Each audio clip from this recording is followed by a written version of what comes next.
Oh, we are live. So you just had me looking at the screen for like 20 minutes. Honestly, YouTube, that is not. Oh, well, look. Hilariously, you can now just watch me staring at the screen. So that was very, very nice. All right, it actually worked. That's the main thing. It actually worked. It only took about 5 minutes, but look, that'd be funny, right? That'd be a little thing we can look back on and laugh at. Not exactly the way I wanted it to go. And also, you're going to have to let me know whether you can hear all this, because maybe you can't hear anything. I don't know. The whole point was I wanted to load it up and then go and tweet it out. But instead, it just went live for no reason. So you just got to see me staring at the screen. So now I have to figure out all these other things, which I wasn't meant to do when you were watching me. But hey, I like it that you. It's like a what do you call it? It's like a personal thing, right? You and I all together. How the hell do you do this? I'm such an old man. I don't know what I'm doing. Anyway, as I will look at the camera properly eventually. Once I figure this out. There we go. Right, we've done that. I'm just going to tweet it out. Next week, it'll be a lot more professional. I said, if you follow me on Twitter at SimonMiller316, I said there'd be issues. And I'm really hot because I got two massive studio lights in my face. Let's tweet this out. Right, that's that done. Boom.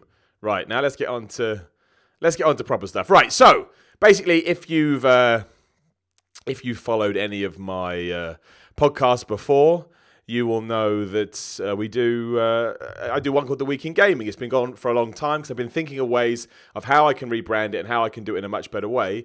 And I thought this would be a much better way. Like, the audio of this will go into the Week of Gaming feed. So if you'd rather listen through the audio, or you'd rather not have 35 seconds of nothing as this stream started, you can. So we're going to talk about the Week in Gaming every Tuesday. Every Wednesday we'll do the Week in Wrestling. And that will become Simon Miller's Pro Wrestling Podcast, which I'll put live at the weekend. And the other thing is, now this will never work because we couldn't even get the stream working. However, we are going to try it that you can phone in via Skype. Maybe. Now, there's a good chance it will not work in any sense of the imagination, but I thought it would be nice. I'm not going to answer every call because that would be crazy. However, if we're talking about a certain subject and you think you'd like to, say your piece, you certainly can. The information's there in the bottom right. I think you don't have to add me, and I don't have to add you. You can just search for me, and you can call me on Skype.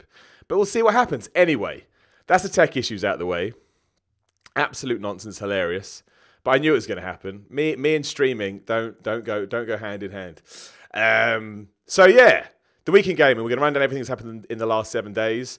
And I was thinking, like, what is that actually at the moment? Everything's gone dead. As it always does in video games, once the conferences are out of the way and a big game comes out.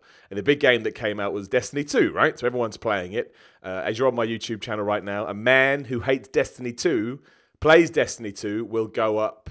It should be Thursday, it goes up. What day is Tuesday? Yeah, it'll go up on Thursday, and we're going to do probably about, I don't know, however many parts that we fancy doing. And a big shout out to my man Dave, that he's the reason it happened. He supported me on Patreon like a crazy person, which I'll never be able to thank him enough. And a small plug as we're here, if you would like to support all this content on Patreon, because this is how this is all possible, is because of Patreon. It's just patreon.com/SimonMiller316. And we do have the comments going as well. So if you'd rather not, you can Skype in if you want. And if you can ask questions in the comments as well, and we'll do it that one. Hilariously, I just saw Alvaro says, "Hi Simon, first time on a stream of yours." It's pretty much the first time I've ever streamed. Watch the first 30 seconds of this stream, and you'll see why I don't stream. It's horrendous. Something always goes wrong. It was telling me it wasn't working, so I'm there clicking away at things, but it is working. So again, the Week in Gaming every Tuesday will become an audio podcast. The Week in Wrestling every Wednesday, that will become Simon's Pro Wrestling Podcast. Ask me a question in the comments. I can see them down there in the corner. We'll try the Skype thing. It could be hilarious. It could be awful. If it's awful, I'll just stop doing it and I'll just rant to you. But this is what I do when I do podcasts anyway. I sit in my studio. Look, it's a real studio. And I rant and rave. And I thought, well, why not do that live on YouTube in case that's the way you rather take in your content. And also, a lot of people always say, can you put the podcasts on YouTube? So I thought, well, why don't I just do the podcast live? So that's what we're doing here. Anyway, it has gone dead, as all the big games coming out. However, Bethesda did have an event recently where they did a hands-on for Wolfenstein 2 and The Evil Within 2. I was lucky enough to go down there. More of my thoughts will be on What Culture Gaming. You can go over there and check it out. Now, I reviewed the first Wolfenstein when I worked at videogamer.com, and very controversially, I gave it 6 out of 10. Now, that wasn't because it was a bad game. Unfortunately, review scores in general have been pillaged by the gaming community, where anything, well, even a 7 out of 10 is considered bad. So 8 out of 10, 9 out of 10, 10 out of 10 is fine. Anything else is an abomination to mankind. Now, my problem with the original Wolfenstein was just I felt it was... I liked the game. I thought the gameplay was good, and I thought the shooting guns was awesome. But the tone of it was all off. So you had this really, really sort of fun action game, we'll call it, for lack of a better term. You had this really, really fun action game, but the story did have these deep moments where it kind of treated war as serious, and then he just boinked some chick from behind on a table. And I was just like, I don't know where you're laying your hat, but that doesn't mean it wasn't a good game. Probably because I'm an old man and a prude, it just irked me the wrong way. However, I did play about an hour of Wolfenstein 2. I can't remember what the start of the chapter was. It wasn't the start of the game, though. But I can safely say that we focus specifically on the mechanics and the gameplay, Wolfenstein 2 is excellent. Like, it genuinely is excellent. Like, shooters in the modern day have kind of forgotten that, you know, way back when, the whole point of it was shooting a gun has got to feel good. And if shooting a gun doesn't feel good, then don't make a shooter. And I also like the fact, and I don't know, I haven't played the whole game, so I can't comment, but I do like the tongue-in-cheek nature of Wolfenstein 2, and I know that's being hypocritical to what I just said, but I do like it because the game is kind of silly and kind of fun, so the story should represent that. And for what I played here, you know, being entertaining, being fun was the name of the game. I mean, the demo finished off with you riding around on a Panzerhund, which is basically a robotic dog, setting people on fire. I mean, if that doesn't sum up the tone and what they want you to take away from it, I don't know what does. But yeah, it's just the fact that all the weapons feel great. The dual wielding in it is absolutely fantastic. If you've got like a shotgun, I can't remember the name of the specific gun, excuse me. If you've got a shotgun and a machine gun, and you're kind of firing the machine gun on left trigger and you're firing the shotgun on your right trigger, oh man, because Wolfenstein 2 does love to throw enemies at you. And much like the first one, it's got that thing where sometimes you have to track down a general, and if you don't track that general down, the alarm will keep coming off, and basically enemies will keep coming at you regardless. So you have these sort of huge moments of absolute carnage. And if you're dual wielding two guns and you're just mowing them down as they come, it feels great because again the guns feel great. So if you can fire two of the guns, you're like, well, this is awesome. Like, this is absolutely fantastic. So I love that about it. And I think Wolfenstein 2, I mean, it feels basically the same as the original, or the Wolfenstein in this new series of Wolfenstein. But it's more refined and it's more tweaked, and it just feels more fluid. And before we started the demo, we were allowed to level up your guns. So I leveled up my guns to a ridiculous degree. I'm a big fan of a pistol in a game. I don't know why. I'm a big fan of a pistol. So I made my pistol ridiculous. If you get a few headshots, you see these, I mean, it's a bit disgusting, but you see a head like explode into 1,000 pieces. There is something, dare I say, entertaining about that. You know, it does make you feel good because we're all sick, terrible people and we should all be ashamed of ourselves. So it's just a really fun video game, but also it is flipping hard. Like, it is horrendously hard. Obviously, there's a difficulty level there, so you can put it on easy and just enjoy the story. But it's not one of those games you can just run and gun through, even though it kind of... You can do that on the lesser difficulties. But I really think the depth from Wolfenstein comes in the fact that you can run and gun, should you so wish, on a low difficulty. But if you get to the normal difficulty, you have to balance that run and gunness with the stealth mechanic that they have. And the stealth mechanic is actually, much like it was in the first game again, it is far more specific and well nuanced than you think it's going to be. Because again, you're BJ Blazkowicz, whatever his name is, you've got two big guns, you're a big muscle dude, love muscle dudes, and you're running around being like, yeah, guns, violence. And yet, when you go into the stealth mode, you have to be so quiet and you have to be so sneaky that it really does give it its depth, because if you get into a big open area and you can see all these enemies, and you know that one of the generals is there and he's going to hit an alarm that's going to bring more enemies in, you really do have to try and stealth it. Or if you do trigger an alarm, find somewhere to hide. And I think it's there. I think it's there where the real. I've said depth already, but we'll use depth again. That's where the real depth is. And that's where I think Wolfenstein 2 shines as a video game, because you kind of have to almost fight your instincts, and you have to be a bit smart, you have to be a bit intelligent. And I don't want to say that running and gunning would run its course, because Doom proved last year, or 2 years ago, whenever the hell it was, that can be all you need from a video game. I mean, Doom, I think, is one of the best games of the last 10 years. But maybe, as this is another game from Bethesda, I don't necessarily want more of that. I want Doom to be that game. So I just think this makes it more nuanced, it makes it more deep. I know a lot of people love that in the first game, and I think it's even better here. I mean, I only played an hour, so I don't know. There was a few cutscenes in there. They were fine. You know, they were enjoyable enough. I just thought it felt like... I mean, I need to... Again, the tonal thing could shift me again when I play the whole thing, but I thought from a demo point of view and a first impressions point of view, it's a very, very good-looking game. It's a very well-put-together game. You can smell the money. Like, it smells like a well-developed game, but I think high-end shooters should be like that, because that's what we expect. That's what we expect... from the genre. So what I'm going to do is I'm going to read some of the comments, because why wouldn't we do that? Because I do want to make this an interactive show, hence why I'm doing it live. There's nothing, you know, there's no point in me doing it if it's not interactive. A Lemming says, I love that gameplay in the first game. Being able to dual wield any of the guns at any combinations was just so fun. And I 100% agree with that, because, you know, that's the joy of it. That is the joy. You can take you can have a pistol and that weird electric gun. I don't know the names. I'm not a nerd, but you can. Of course, I'm a nerd.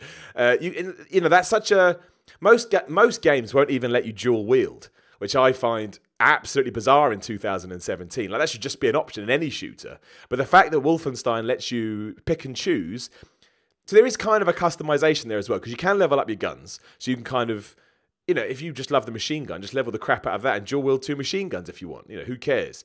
But I do love the fact that trying to find that balance is wonderful. Genuinely wonderful. So yeah, it's got a lot of potential. Like, it feels a lot like the first one, which is the New Order, I think. This one's the new Colossus.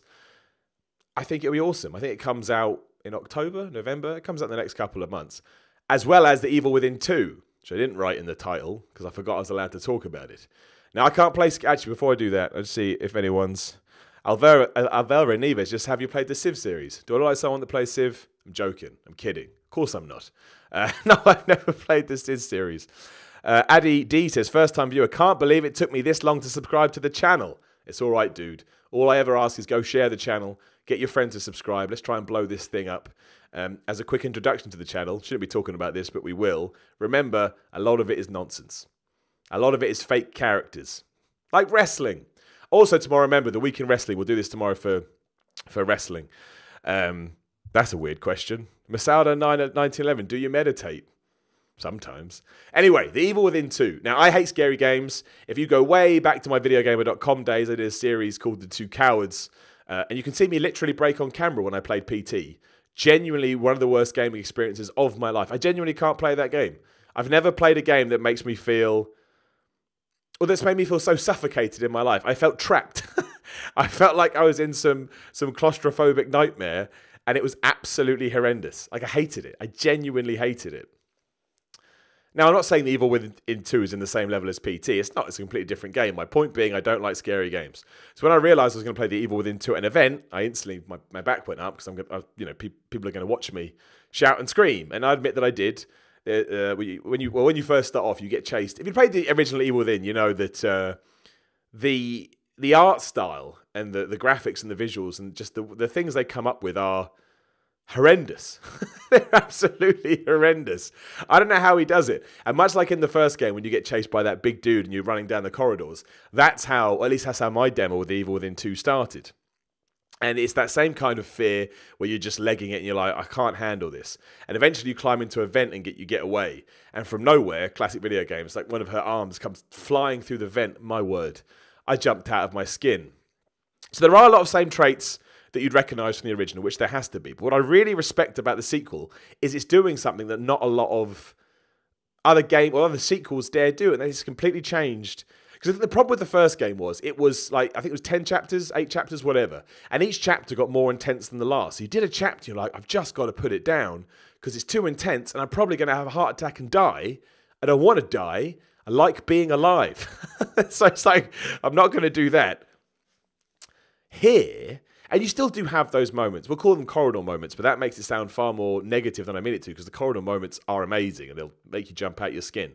But also, when you when the game opens up, it quite literally opens up, and you have these, I wouldn't even call them mini hubs because they're massive, but you have these hubs where you have your main quest, you have side quests and side missions, and you can basically just explore to your heart's content, but you can also, you have this like radio.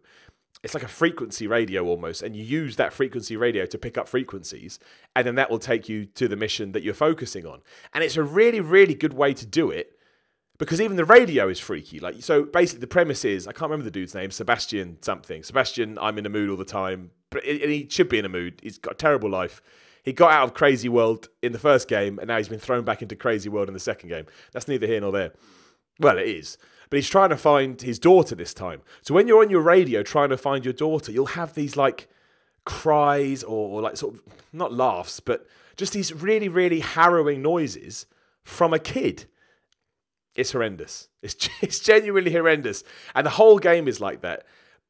But the good thing is, because you have these open areas where you do go and explore, you kind of have moments of, I'm not going to say levity, because nothing in that game is levity. Like, it's claustrophobic and it's just a nightmare to play, as it's meant to be. It's a scary video game. But knowing that for at least 5 minutes or so you can go at your own pace takes the edge off just a little bit, so you can play for a bit longer. And I also think it makes for a better game. And I massively respect Bethesda and Tango Studios, I think they're called, taking that risk, because it is a risk. 'Cause if you love the first one, maybe you just want more of the same. But I genuinely think this is a great balance where if you played the first one, you'll enjoy it, and you'll enjoy the evolution. If you never played the first one, you can play this, and maybe it feels like something that speaks more to you. So it was a great double showcase by Bethesda. I also played Doom VR. VR, man, awesome. And I played Fallout 4 VR, and that was great too. But that, I mean, you can figure out what they are by yourself. Darren Johnson, are you a fan of The Battlefront? The Battlefront. I think it's just called Battlefront. Are you excited about the new game? Do you know what? I liked Battlefront. The problem I had with Battlefront is I felt it was, this is going to sound stupid, but I think they realise this as well, and I think they've rectified it in Battlefront 2. They relied on Star Wars too much. You know, they thought the music and the visceral nature and the aesthetics and the way it looked and the Star Wars-ness was enough to get it through. And while it was really fun to play for the first few hours, then there was no depth to it. You know, the actual game felt a bit shallow. And I got bored of it after a few days. This time, it certainly sounds like DICE are bringing all the Battlefield stuff into it, because Battlefield's a much deeper game. So you'll have all the Star Wars stuff, so you can mark out over that and be like, oh, it's Star Wars. But then you're also going to have the awesome gameplay. So I think this one will be really good. The first one was really good. You know, anyone that can capture the essence of Star Wars, like I say, the best thing about Star Wars is the music, right? So you can watch a shit Star Wars movie and be like, well, I don't care, because it was awesome. So yeah, I'm excited about Battlefront 2. I think it will be good. And it's got space battles now. We all remember how angry people got when there was no space battles. Max Elmore, do you like any scary games, Miller? I do play them. Like, I think the Outlast games are good, but yeah, they scared the crap out of me. PT, oh, I'll never be able to explain it. Even Eternal Darkness scared me on the GameCube, and that was meant to be more upsetting than genuinely harrowing. But no, I mean, I do play them. I get a kick out of them to a certain extent. But I mean, if you make a scary game and you don't scare me, your game ain't scary. Call of Duty 2 scared me once. Call of Duty 2. Now, it was only because I was going upstairs in one of those little houses and an enemy jumped out from nowhere. But I still jumped. What a baby. What a baby. I should go and play Splatoon. I can never pronounce your name, Alvera. I'm so for it. You just said God of War 4 ? Yeah. My only problem about God of War 4, we're going way off topic here, but again, I want it to be interactive, is why has he got a kid? Like, the whole point of all the other God of War games where Kratos was mad because his family got killed. I know he killed them, but he was under, like, voodoo spell or whatever. And so now he's mad and pissed off. I didn't really need any other emotion other than Kratos is mad. That's why I love Kratos. Like, the whole vibe of God of War, especially the first trilogy, was angry man goes angry. Oh, yeah, and it's got amazing gameplay. And it's got a great setting. I loved all the setting. So why? I get what they've done now. They've played The Last of Us, and they've also thought, and I respect this massively, they've also thought, well, we've got to introduce something new. Otherwise, what's the point? And that is fair. That is fair. You can say they probably perfected the God of War franchise. So we'll see. I don't want to judge it too harshly yet. But I don't want to see Kratos being a good dad. If that game ends with Kratos killing the kid, 10 out of 10. That's all I'm going to say. Phenomenal 141. Do you actually like Splatoon? You want to know a little secret about Splatoon? I only played it once. The joke is I'd probably love it if I played it. I love all Nintendo games. Dank says, Yo Miller, did you love the Dreamcast? I never had a Dreamcast. I know it makes me a terrible person. I was a Nintendo kid. So my parents bought me all the Nintendo machines. Well, to a certain extent. And I never really had another machine. So I missed sort of PS1. I missed Dreamcast. Never really had a Mega Drive or a Master System, but, you know, I turned out all right. Anyway, getting back onto things that have happened in the last 7 days. An advert dropped, right? Avalanche Studios, who make the Just Cause series, they released a new advert, and they're advertising for developers to, well, they want developers to come on board to work on next-gen projects. I thought the whole point of the PS4 Pro and the Xbox One X was to prolong that. Now, obviously, we don't know when these games are due to come out. These games could be due to come out in 2022, for all I know, and by then we probably do need some new consoles. But it did make me start thinking, well, I thought the whole point when the Xbox One and the PS4 came out is that we're meant to have 10-year life cycles. Now, I thought that was nonsense to start with, because you can't, how do you make money? You release consoles, right? I think the PlayStation 4 came out in, what, 2013? Is that too early? We'll say 2013. It's around that time.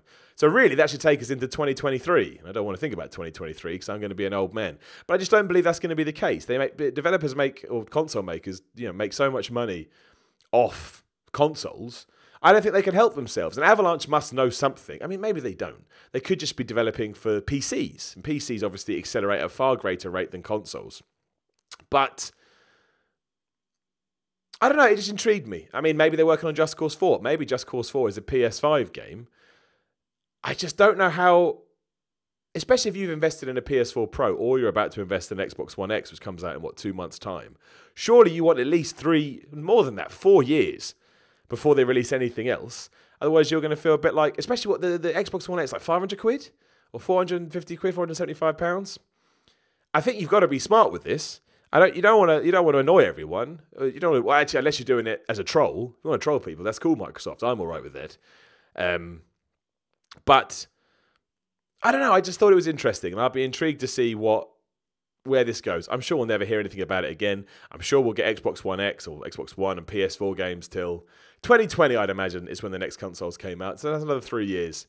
By then, I won't be playing games anymore because I'll be too old. You know the rule. When you get to a certain age, you're not allowed to play games anymore. You have to go work in a bank or go down the mine. That's how it works when you got to be an adult. You got to be an adult. Man comes around, takes all your gaming consoles away, and onwards you go. Onwards you go to whatever's next. But I mean, basically, let me know at Simon316 on Twitter. When would you like to see the next generations of consoles? On that note too, something I am going to do going forward, not this time, because we couldn't even get the damn stream started, so I'm not going to start mucking around with more tech.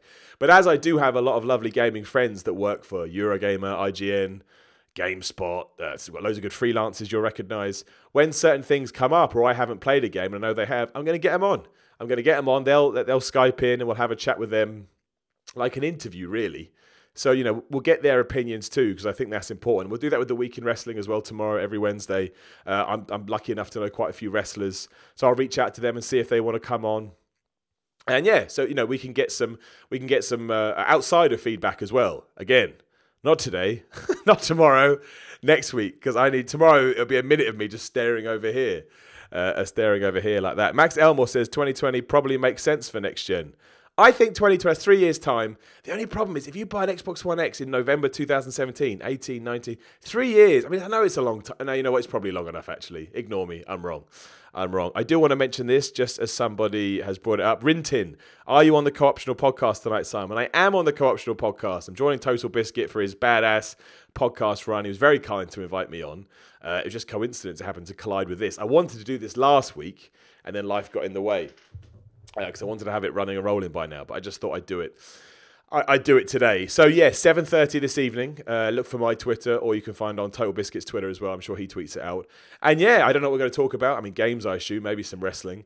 But you can come. Look, I get 2 doses of me today live. What a world. Eve 18, never stop gaming, Miller. You could be Molyneux 2.0. This time it's muscular. I try to point out as a joke about stopping gaming, as being facetious. I don't think a man comes round and takes your gaming consoles away. Oh dear! Imagine he did. Imagine that did happen. I don't know what that means. I was going to read that out, but I don't know what that means. The Hobo King, Simon. Would you ever do a video game theme song with your band? Probably. We sometimes sort of rock out some wrestling themes and some video game themes. When we're jamming and stuff. I don't know. We'll see what happens. David Ayres, Dark Souls VR. Screw Dark Souls. Screw it. If you listen to this on podcast, as the intro says. I hate Dark Souls. I don't care even what anyone says. I don't care when all the Dark Souls haters come at me. I don't care. I think it's wank. I think it's... I mean, I'm sure most people know my opinions on Dark Souls, but as it's come up, it's just not fun. And no one can criticise. Well, you can criticise me for Dark Souls, but you can't criticise me for Bloodborne. I finished that game. I mean, unfortunately, the last episode never went up, so you'll probably think I'm lying. But even if we take that as not a given, I still did 85% of that game. I still got all the way through. I still killed a load of bosses on my first go that people said were really hard. So I tried, and it was just awful. It was hard. When I'm on my deathbed, I'm still going to remember the hours I wasted in Bloodborne. Wasted. And you know it's bad because the people that defend it too hard. And if you do, it's like if you murdered someone, I didn't murder anyone. Or like you turn up to your mate, hey dude, how you going? You go, I didn't do that. What are you talking about? Because you know you've done something wrong, and that's the same with Dark Souls players. I mean, I don't actually think that really 100%. I can't help trying. I actually do a little bit. Melco22, good on you, Miller. I agree, it's a buggy piece of crap. Being hard is not a game mechanic, it's a difficulty. I agree with you, Melco22. However, I will tell you a little story. I won't name any names because I think that's unfair. But I will. I reviewed a game once, and I moved the setting down to easy because I wasn't enjoying it on medium or normal, whatever you want to call it. And I mentioned that in my review. It got a good score. It was higher than 6 and less than 8. And I deemed that to be a good score. 7. 7 out of 10 used to be fine. Then Metacritic came and ruined everything. And somebody associated with that game rang me up and said, Simon, we're a bit disappointed that you played this game at easy difficulty because it's been developed to be played on normal difficulty. To which my response was, then why do you have difficulty levels in the game? Which I think is fair. If you think that breaks your game, why do you include it in the game? If you don't want me to play it on easy, don't have an easy setting. So I never understood that, but I agree. It's not a game mechanic. But I know a lot of people... like it. Lord of Leisure, dude, I'm glad your voice is okay still from EGX. It's a bit weak, isn't it? You can kind of hear it straining, but I don't care about that. As we're here as well, thank you to everyone that came to EGX over the last 4 days. I was doing some work for Square Enix, who were just wonderful, lovely people. I was repping on the Dissidia stage, which, I mean, you're never going to believe me because obviously I've just done 4 days of work for them, but that's up to you. Is an awesome video game, by the way. And I knew what Dissidia was beforehand, but I hadn't played much of it, and I sat down and gave it a good couple of weeks. It is really good. If you like fighting games, especially if you like Final Fantasy, but if you like fighting games and team-based combat, I don't care. I mean, this is empty words. I know I just did work for them, so you think he's biased. But genuinely, I was surprised how much I loved it. But thank you for everyone that came down and said hello. I had an awesome 4 days. Hopefully, I'll have some more news about some other work I'll be doing like that in the future for somebody else. I'll let you know about that as we go forward. Dan K. Miller, you need to use a different light. That 5 head is blinding. I know, right? We'll sort the lighting out. I told you, this is a tech nightmare. I mean, they're not even in the right place. Look, don't worry about stuff like that. The audio's working and the video's working. That's all that matters. So another game that I believe comes out either today or tomorrow is, and I'm looking at my notes because I can never pronounce it, is Danganronpa? Whatever the hell it is. V3 Killing Harmony. Now, I know what these games are. I know what the franchise is. I've seen loads of videos since it came out on the PSP or whatever it came out for. This time I actually sat down and played it properly. Because I do like weird games. Nuts. Absolutely. I don't know what that game is. It's more like a Phoenix Wright type of a game where it's like an interactive story, right? There's still a bit of sort of puzzle elements and you still do interact with the environment. But Absolutely nuts. I can't even explain it. I do get a kick out of it. This probably sounds offensive because the translation is so bad you can't help but laugh. That's just funny, even though it probably should be. But the game is so basically the way it kind of works is, and I'm sure there's going to be some expert in the chat that's just like, Melly, you cannot explain this game, and that's fair. I probably can't. But you basically play this bunch of kids and you've been kidnapped, and the only way you can get out is if you kill one of the kids. Now that sounds like it should be incredibly dark, and of course it is, but it's so tongue-in-cheek and it breaks the fourth wall so much, it kind of gets away with it. But you get these amazing things where you basically go to trial, and you have these 3 different mini-games where you have to try and convince everyone that you are innocent. And you have these like debates. The best one I think is called Debate Scrum. A few weeks ago I played it now. And it's just otherworldly. I can't imagine if you didn't know what video games were and someone said play Danganronpa, Skilly Bam Bam Bam, whatever it's called, what on earth you'd make of it. Because for starters, you got kids dying, and then you're in a courtroom as kids arguing, you know, these bizarre cases. It was utterly surreal. But I did want to mention it here. But you can read, I did a better job of explaining this on Trusted Reviews. If you read trustedreviews.com review, you actually hear what I think, where I put intelligent thought on paper and didn't just rant and rave like a crazy person. But I was impressed with just how unique and how original and how fun it was, really. I mean, silly fun and nuts fun. But it's one of those games that I think you come out and you remember that games can be really creative and really fun. And it's just impressive, you know, how these ideas form. And it was nice to play something different, to be honest. I think 2017 has had loads of good games, but I felt a bit uninspired by them. I couldn't even get into Zelda Breath of the Wild. There's a video on my channel, which you're watching right now, that you can watch where I talk about that. Mario Kart 8 Deluxe is my favourite game this year. A game that essentially came out on the Wii U, but I just think it's wonderful. So, yeah, it was just nice to play something that was utterly out of left field and nuts. And I would suggest that if you're maybe a bit bored of the normal game, or you're looking for something different, go and play Danganronpa Crazy Time Kid Death version 3 Killing Harmony. Although South Park The Truth But Whole comes out next month, October, that's probably going to be the best game of the year. Played it for 3 hours a couple of weeks ago, did not stop laughing. Hilarious. And I know there's a lot of people out there getting all upset and all offended, like, oh, they shouldn't be doing this, you know, and all that kind of nonsense. But if you're saying that, what is this, 1998 or 9, whenever South Park started, like 7, I think it started. If you don't know what South Park's all about now, just don't play it. What are you expecting? Don't take away the last bit of fun I have in my life. All right? Keep it where it is. Oh, wow. There you go. There's some lovely comments, eh?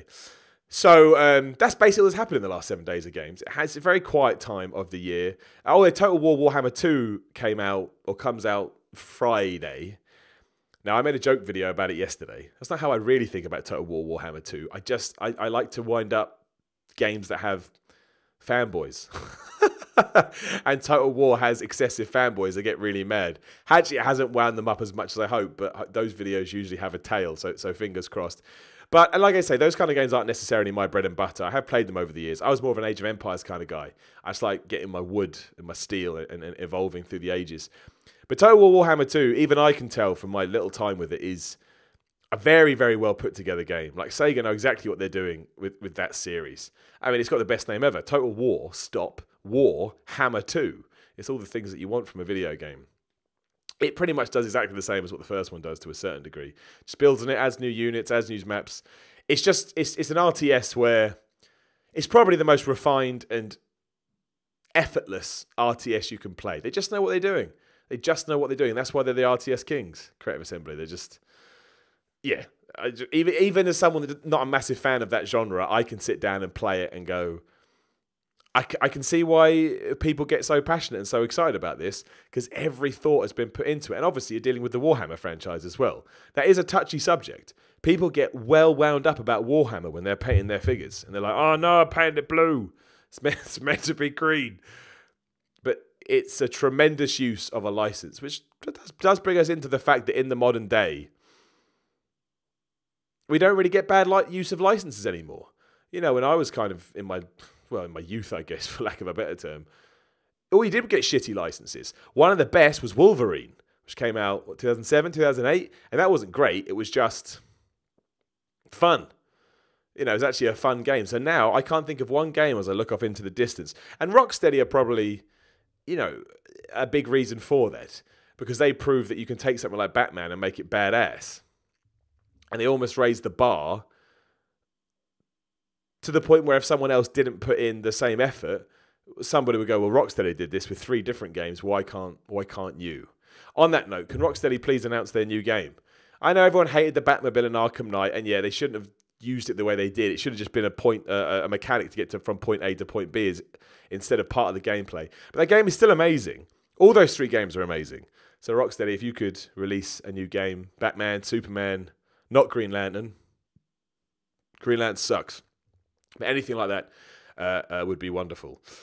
So before we do wrap up, all these will be 30 minutes to an hour, depending on what's going on. There's not really that much going on this week. Yeah, to make it interactive, I'm basically just ask you questions now, and I'm going to glance down.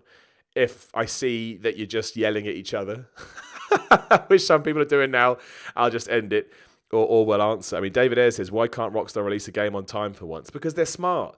That's why. Rockstar, whether you like their games or not, you can't really look or play any of them without going, there is no flaws here. I know GTA Online had problems, but that was a kind of whole new endeavor.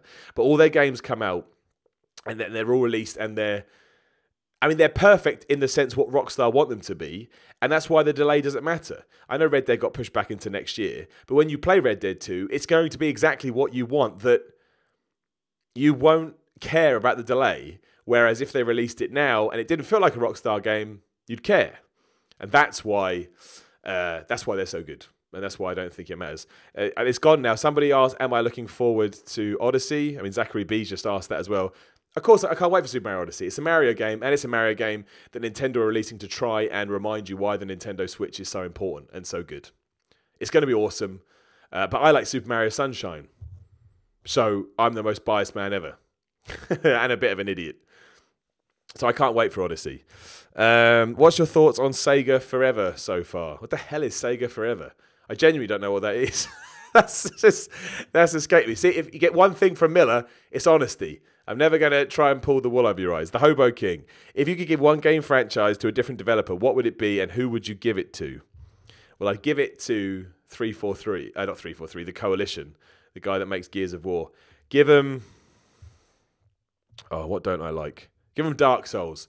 Give Dark Souls to the Coalition, and they'll make it all about big men and massive guns. Flippin' love the Coalition. What a bunch of awesome people. Addy D, you've asked a wrestling question. That's cool, but just to try and keep things focused, we'll do the week in wrestling tomorrow. We'll run down Raw, SmackDown, the pay-per-view, whatever news is going on, so we can ask questions there. Osman Iqbal, would you play Lifting Simulator? I should make that game.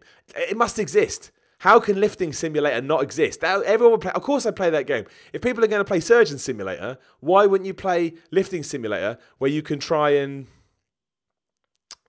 build up your deadlift? That should be a mobile game. If you're a developer, tweet me at SimonMiller316. Let's make Lifting Simulator. Bread or Decide? That's a weird name. Doom on Switch. Thoughts? Awesome. Doom is one of the best games of the last 10 years. And I mean that. It is so fun based on one single mechanic, and it feels like a rhythm action game. That game is perfect. There is no flaws in that video game as far as I'm concerned. The best shooter in years. So if you can, I'll play it on Switch. I played it like 3-4 times on my PS5. The multiplayer's garbage, but who cares? I'll get that on Switch. Absolutely. Bethesda are owning the Switch right now. You're going to be able to play Skyrim, Wolfenstein, and Doom. They're 3 good games. I know some of them, one's old, but if you haven't played it and you've got a Switch, that'd be sweet. Somebody asked me, am I excited about WWE 2K18? Yes, I like those games. I mean, I'd like a brand new approach eventually for nothing more than I think it would be fun. Much like that time FIFA kind of, redid its mechanics entirely, but it's really hard to do that with the yearly franchise. So yeah, I think it will be good. And one more. I can't answer that, Addy D. What Pokemon villain team would you join? I know there's a Pokemon called Pikachu and Squirtle. That's all I know. I don't know anything about Pokemon. Pokemon doesn't appeal to me. A version of me thinks Pokemon is for babies. That's probably not a million miles away from my own thoughts. That's all I'm going to say. Zachary B, you can finish off the first ever live week in gaming. If you love Mario Kart, what would you like in Mario Kart 9? It's a great question because Mario Kart 8 Deluxe is perfect. So what do?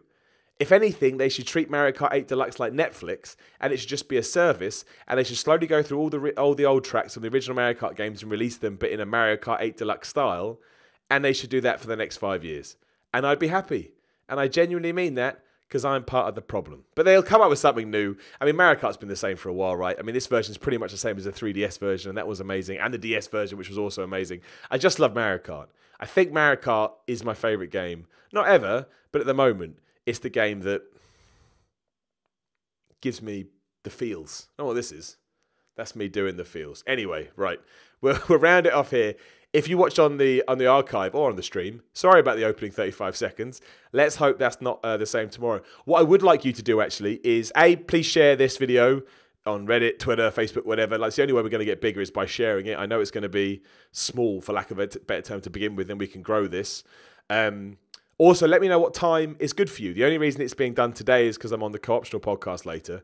So let me know what time you like. Same with tomorrow. Tomorrow I do the Week in Wrestling, probably about the same time, just for now. So tweet me at Simon316 and let me know what works for you.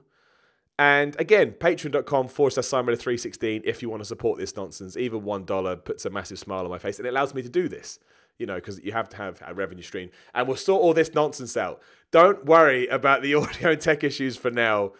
We'll go forward with it. And again, if you'd rather listen to this as a podcast, it will go up on the Week in Game. You can search for it on SoundCloud, iTunes, Google Play, whatever, and we'll do it. I'll probably stop waving. I totally waved my arms less last time, so I just caught myself on the screen there, and I look a bit like an octopus, which is weird. JP just says, hate you. Hey, man, you can't get me. Words just go ping because I've got real problems, like bills. Bills I get stressed about. Silly little comments on the internet. I don't care. Anyway, this is the Week in Gaming Live, #1. Next week, I'm going to try and get someone on. We're going to try and break the tech barrier. So whatever game comes out, whatever FIFA's out at the end of the week, I'm going to try and get Brett Phipps on from Trusted Reviews. He knows about FIFA, and he wrote a really good FIFA review. So hopefully we can get him on to talk about it. Everyone go tweet him. He's got a stupid Twitter handle. It's @InverterBrett. He could have had anything he wanted, and he chose that. Tweet @InverterBrett and tell him next week he's got to come on my podcast. He's actually got an important day next week. Maybe he can't do it. John Denton can come on. He probably knows even more about FIFA. Anyway, I can't do that. I just read a comment. Thank you very much for watching. Every Tuesday, this will be happening. Or maybe every Monday, actually. But one of the days. The Week in Wrestling will definitely be every Wednesday because I want to get SmackDown out of the way. Hopefully, I can just turn this off without too much bother. Or you can just watch me stare at the camera again. But yeah, tell me what works for you at Simon316. Make sure you subscribe to the YouTube channel, which you're watching this on now. What else is there? Not a lot, really. Just have a good day. Have a good life. Don't let anyone get you down. Put a big smile on your face. If people say they hate you, it doesn't matter. Who are they to begin with? Let's see what happens. I'm going to try and stop this. It's never going to work. I hate streaming. It's the worst.